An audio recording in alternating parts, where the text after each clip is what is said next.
और chairman PTI Imran Khan को शहबाज गिल से मिलने नहीं दिया गया। पहले पीटीआई की कानूनी टीम ने अदालती हुक्मनामा दिखाकर शहबाज गिल से मुलाकात की थी।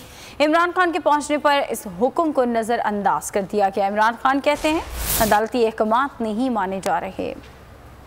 पार्लिमानी जमहूरी आइन रखने वाले मुल्क में सबसे बड़ी सियासी जमात के सरबराह को अपनी पार्टी के बीमार रहनुमा से मुलाकात नहीं करने दी गई। इमरान खान ने पुलिस के रवैये को अदालती अहकामात की खिलाफ वर्जी करार दे दिया। आज अदालत के ऑर्डर्स के बावजूद पुलिस ने हमारा रास्ता रोका, शहबाज गिल से नहीं मिलने दिया। मेरा पहला सवाल कि किससे ऑर्डर ले रही है पुलिस? क्या अदालत के ऑर्डर्स की कोई फिक्र नहीं है? Chairman PTI Imran Khan party रहनुमाओं के साथ पिम्स अस्पताल पहुँचे, लेकिन पुलिस ने अंदर नहीं जाने दिया। आपने क्या टॉर्चर क्यों किया है? टॉर्चर क्यों किया है? टॉर्चर कौन कोर्ट डिसाइड करेगी? आपने टॉर्चर किया, उसके बाद आप मुलाकात नहीं करने दे रहे। मेडिकल बोर्ड बनेगा तो होगा, मेडिकल बोर्ड है डिसाइडेड।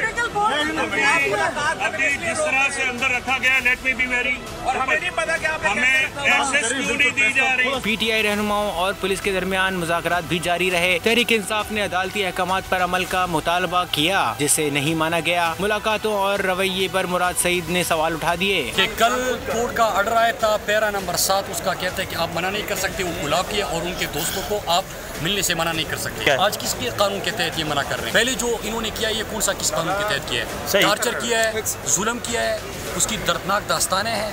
फिर उसके बाद इन्होंने जिस अंदाज से अस्पताल में लोगों को रोका, डॉक्टर्स को मिलने नहीं दिया गया। इमरान खान पिम्स पहुंचे तो कैदियों की वैन भी अस्पताल पहुंचाई गई थी। अस्पताल का बैरूनी दरवाजा खारदार तार लगाकर बंद कर दिया गया था। इससे पहले पीटीआई की कानूनी टीम ने अदालती हुक्मनामा दिखाकर शहबाज गिल से मुलाकात की थी, लेकिन इसी हुक्मनामे पर इमरान खान के आने पर अमल नहीं हुआ।